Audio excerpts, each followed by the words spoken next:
happens is the experience captures all of the brain's attention. There's a change in your internal state. It's horrifying, and you put all of your attention on that experience in your outer world. And it's that particular association that starts the process. Now, from a survival standpoint, you could have 10 things that happen really good to you in one day, and one bad thing that happens to you, and you will focus on that one bad thing. How many people know that? And the reason being is because the survival gene says, get ready in case it happens again. So we tend to try to anticipate the future based on our experiences in the past. And we, out of the infinite potentials that exist in the quantum field, we'll select the worst case scenario. And we'll prepare ourselves for that event, because if the worst thing happens, we have better chances of survival if anything less occurs. Does that make sense? So that what people then do then is they have a traumatic event and they replay the event over and over again in their brain. And as they keep recalling the event and they keep reviewing it, they're producing the same chemistry in their brain and body as if the event was occurring. And the body is the unconscious mind. Doesn't know the difference between the actual experience in their life that creates the emotion and the emotion that they're fabricating by thought alone. To the body, it's exactly the same. So the body is re-experiencing the event over and over again, and it's the redundancy of that cycle that begins to condition the body as well as the brain to live in the past, because now the trauma is existing in that implicit memory system that we just talked about. And all the talk therapy, all the counseling, all of that stuff is not going to change it, because it's using just the declarative memories. So we've seen a lot of vets in our work heal themselves from post-traumatic stress disorder, and a lot of energy psychology and EFT and EMDR, the energy psychology techniques, are addressing that implicit memory system in the body as well as the brain. And if you look at a functional scan of someone with post-traumatic stress disorder, it's called the ring of fire on a SPECT scan. The whole entire brain is lit up, and that person is literally way out of balance. So in that state, what they're doing is they're constantly scanning the environment in anticipation of anything that's going to come close to that past experience. Now, when you get it right, you say, you know, you guys need to hang out with me because I'm so smart. But what happens when it doesn't happen? That's called anxiety. It's called neurosis. It's called insomnia. It's called OCD, because the brain starts over-focusing. And that over-focused state tends to narrow our mind into a single object. And that's what we do when we're in emergency mode. How have we been trained to pay attention? Tie your shoe, wash the stairs, wash the car. And it's that abrupt release of adrenaline. We think that that's focus. So then when you tend to open your focus, and instead of focusing on matter and objects and things, focus on space and energy and nothing, and open your focus beyond your body and space. We've seen this thousands of times. All of a sudden, the brain starts relaxing and getting more coherent. And all of a sudden, different compartments tend to settle down.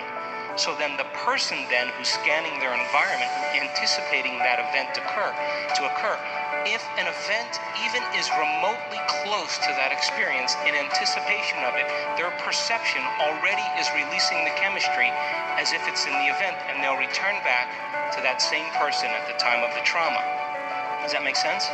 So then, what's happening in the brain, what's happening in the field?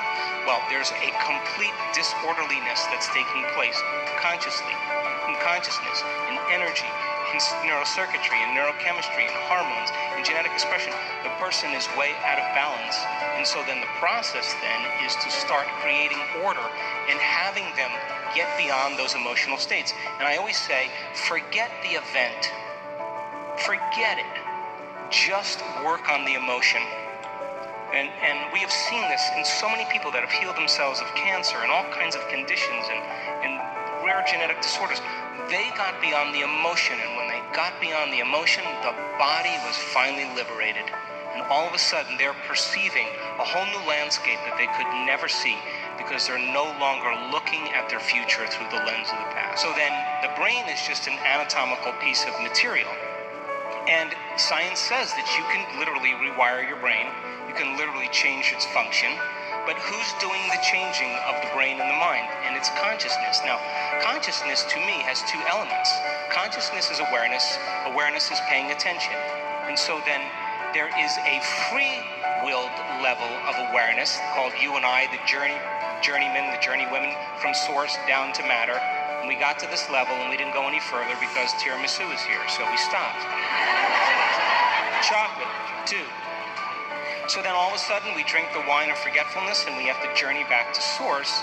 And then as we journey back to that objective consciousness then is the consciousness of the field, observing all of this into reality. So then when your consciousness turns inward and it begins to interact with this greater consciousness, you can't enter as a somebody. You can't enter as your personality. You have to enter as a nobody.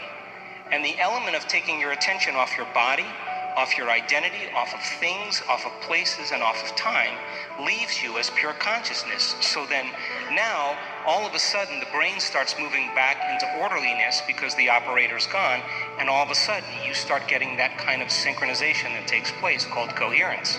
So then, as the autonomic nervous system, which is a self-organizing intelligence, begins to create order where there's disorder, all of a sudden the upscaling of biology begins to change.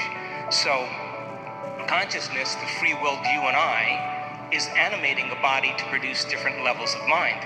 That objective consciousness, which is the field, is what we interact with. And so it would be a good idea then, if all of your attention is on your environment, to close your eyes and disconnect from your environment.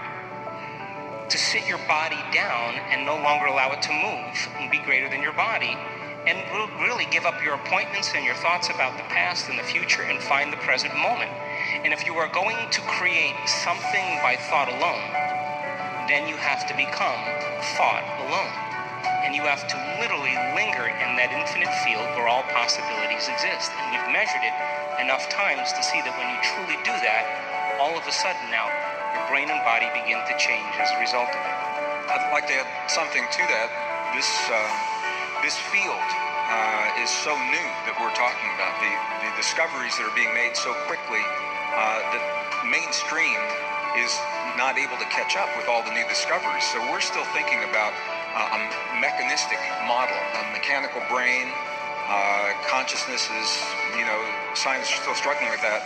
On the one hand, on the other hand, the discoveries are pushing us quantum understandings into the future. And one of the places where this is happening is new science, and this is peer-reviewed science. So this isn't theory or hypothesis or new thought. This is happening in peer-reviewed scientific research, is now suggesting that the memories that you and I have, and the question was about what's happening in the brain and the mind, that our memories do not reside within our brain, that our memories don't even reside within our bodies, that the memories reside in the field, and what we call the brain is our accumulation of antenna. You can think of them like that, of the antenna that we grow and create in our lifetime that tune to the place in the field where the information resides. Does that make any sense if I say it that way?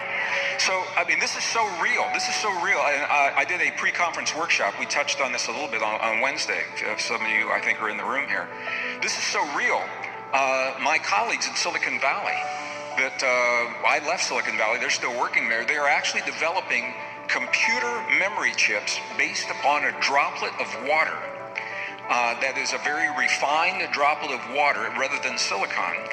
And what they're finding is they can pump terabytes of information, entire city blocks of a library into this droplet of water. And they're saying, how in the world is the droplet absorbing all this? And then they figured out it's not. The droplet is creating a template, but the information is in a field that extends even beyond the chip, beyond the computer. This is the bridge to quantum understandings, quantum realities. So when we talk about influencing one another and our brains, what we're really talking about is our brain through the act. And I mentioned this yesterday. Remember, those of you who were with me yesterday, the act of choosing to learn something differently and how we grow the neurites on the neurons. Okay, those are the antenna. When we do that, those are the antenna that are tuning to the place in the field that holds the memories, or it holds the language that we're trying to learn, or the mathematic understandings. We are resonators tuning to the field, and that changes everything. When you think about science of mind and why it works the way it works, when you think about remote healing, when you think about entanglement, remote viewing, all of those things, it puts a whole new spin on all of that. So I just wanted to kind of, we'll probably build on this as we go through this conversation. Yeah, thank you.